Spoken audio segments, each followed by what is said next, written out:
Line borders and landlines, demilitarized zones span through man's rise and demise again and again. Every wall by the free radicals here on Democracy Now!, democracynow.org, The War and Peace Report. I'm Amy Goodman with Nermeen Sheikh.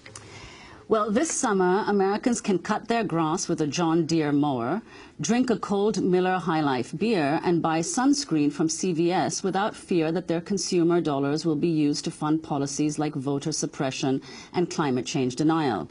Those three companies, along with computer maker Hewlett-Packard and electronics retailer Best Buy, are the latest entities to sever ties with the secretive right-wing American Legislative Exchange Council, known as ALEC. In fact, the future of ALEC is more precarious than ever before. A grand total of 25 corporations have dropped ALEC membership, as well as 4 major non-profit organizations and 55 elected officials. ALEC has come under increasing scrutiny in recent months as the public has become aware of its role in advancing the Stand Your Ground law, initially cited to protect Trayvon Martin's killer. The organization has pushed voter suppression bills, union-busting policies, and other controversial legislation. This is NAACP President Ben Jealous talking about ALEC during his address to the group's annual convention Monday. And that is why I say to you that the American Legislative Exchange Council, ALEC, who has so efficiently replicated stand your ground laws around this country, voter suppression methods from coast to coast, the blood of every adult and child who is wrongfully killed because of these laws is on your hands.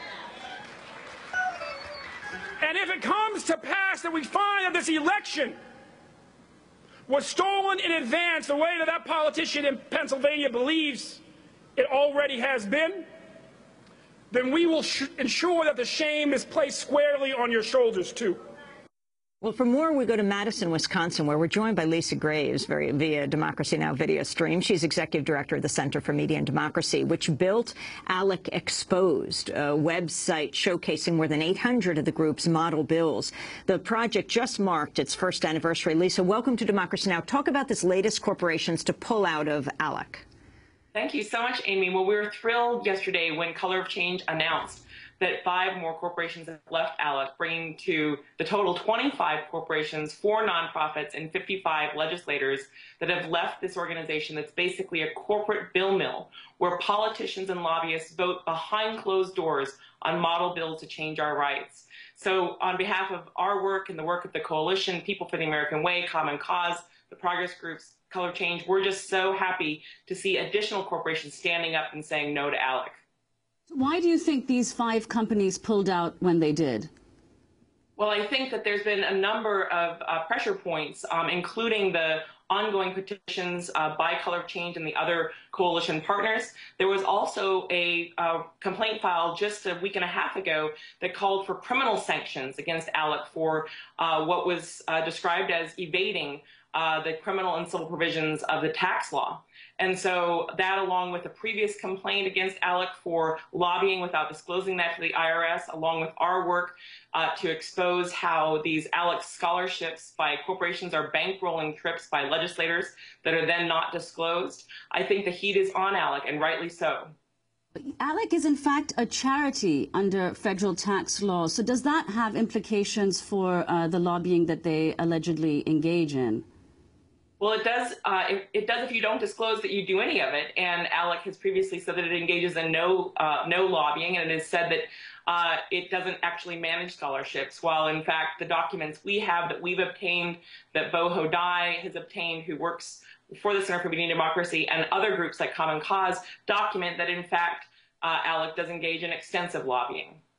Are there any connections between this organization, ALEC, and the Republican presidential candidate, Mitt Romney?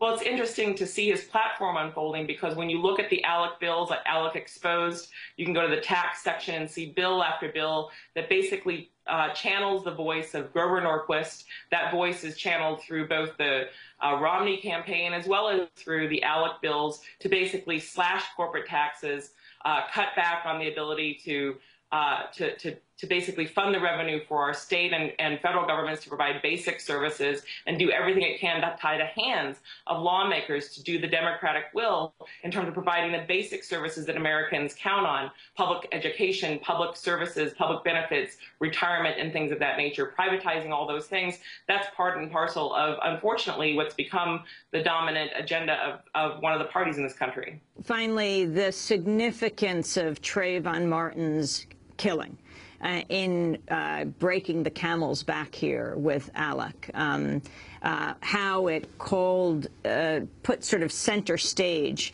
first ALEC's pushing for the stand your ground laws, and then people seeing what it meant on the ground.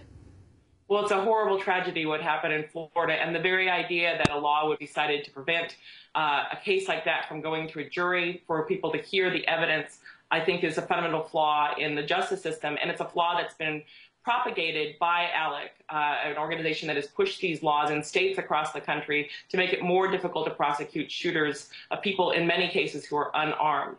And so I think it has shined a light on ALEC, and that light has revealed not just the abstract policy issues that are in the ALEC exposed portfolio, the bills that we've disclosed, but also reveals the real human impact of some of these policies that have been pushed by corporations and corporate trade groups. Wow. If you could just give us the list of corporations that have pulled out of ALEC. Interesting for being in it, and now interesting for pulling out as ALEC moves into its major conference at the end of the month in Salt Lake City, Utah. Just a list of some of those names. Sure. That includes McDonald's, Coca-Cola, Hewlett-Packard, John Deere. It includes Pepsi-Cola.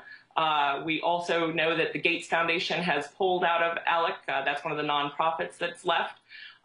We know that the Yum Groups, which has a number of fast food operations, including it has previously had Kentucky Fried Chicken and Taco Bell, and others have pulled out. And so we see Kraft Foods as well. A number of corporations that are brand names that people rely on, that people eat and drink and use, have now left ALEC. Who's still in?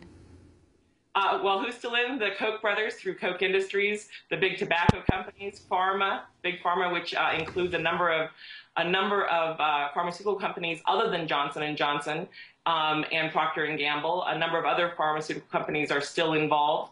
And we also see groups like the American Bail Coalition, which is pushing to privatize in every state in the country the bail bonds process, as well as corporations to basically slash taxes and get set-asides for themselves and stop the ability of the EPA to regulate poisons that poison our air and water. Lisa Graves, we're going to leave it there, but we'll continue to follow this story. Lisa Graves, Executive Director of the Center for Media and Democracy, formerly served as Deputy Assistant Attorney General at the Justice Department. This is Democracy Now!, democracynow.org, The War and Peace Report. I'm Amy Goodman with Nermeen Sheikh. In Israel and the